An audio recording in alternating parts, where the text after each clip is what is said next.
So in high school, um, I attended a large public high school. And when I started in ninth grade, it was the first year of court-ordered desegregation. Wow. And it was a very challenging, very challenging period of time. What was And difficult about it? I mean, as a well, young kid, you're witnessing some pretty contentious realities, right? Of um, society clashing. right. Well, let me go to the extreme and tell you, because this makes the point. Outside my freshman history class, when a fight broke out one day, one of the boys, talking about a 16, 17-year-old kid, got stabbed in the heart outside my history class.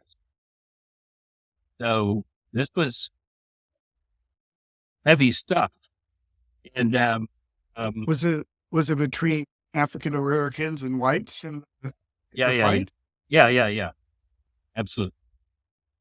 So um, the question really did become, how do we figure out how to get along and so on. So I became, for a sophomore year, a student class officer, but also tried to work with kids to lessen the divides and improve relationships. My junior year, I was asked to become, and I ran for it, elected president of something called the Human Relations Club, which was geared towards improving understanding, reducing conflict, etc.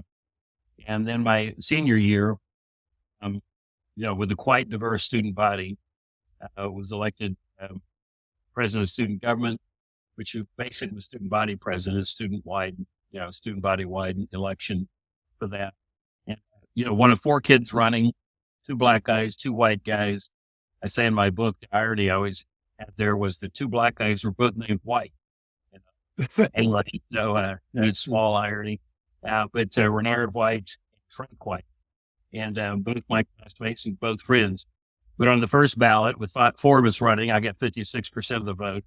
And that experience then, serving a year as president of student council, in still in some tough socio-cultural times, really affected my self-concept, but also my sense of being able to talk to my peers about direction to go on one thing or another, and have them listen and engage and feel my success with the process. So this is why, I told you before the show started, when I think about running a franchise organization, I would often go back to being student council president. Of course. How do you sell people and come in together and doing these things? And that's what, to a considerable degree, running a franchising business was all about. So I would say those two or three experiences, the newspaper boy experience in my early teens, the initial leadership capacity that my teacher saw in me in eighth grade, and then the experience in high school with a very diverse student body and lots of conflict and so on.